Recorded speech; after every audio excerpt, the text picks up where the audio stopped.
After you flush the toilet, have you ever wondered where everything goes, especially after that morning coffee? Well, it doesn't go to waste. I'm your neighborhood reporter, Jessica Davis, finding out how our solids are turned into soil. When you flush your toilet, it doesn't just go away.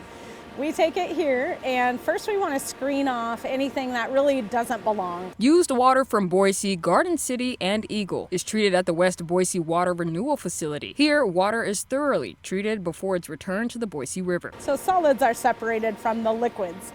The liquids continue on in a process that ultimately takes about 24 hours to clean it up and send it back into the Boise River as cleaned water. So if the water is cleaned and pumped back into the river, what happens to the solids? They're taken here in Kuna, where they become fertilizer. This is where the biosolids are taken to after the water renewal facility. They're brought here to 20 Miles South Farm, and they're stored right here to dry out for a couple of months. If you take a look, it's pretty squishy right here, but once this sits here for a few months and dries out, that's when these biosolids will be used for the field. We grow crops from the biosolids. We fertilize the land with the biosolids. And we grow the crops and we sell them in different markets. Alfalfa will turn into hay. We sell to local dairies.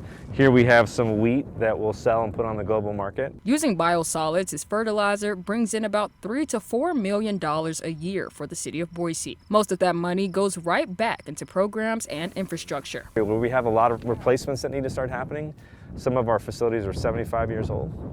So we're putting that money back into some of the big capital construction projects that you see at some of the facilities around the city. So whether you're washing your hands, using the restroom, or taking a shower, everything that goes down in the drain comes back to benefit you in some way, whether it's fertilizer for crops or food for the table. I'm your neighborhood reporter, Jessica Davis, reporting for Idaho News 6.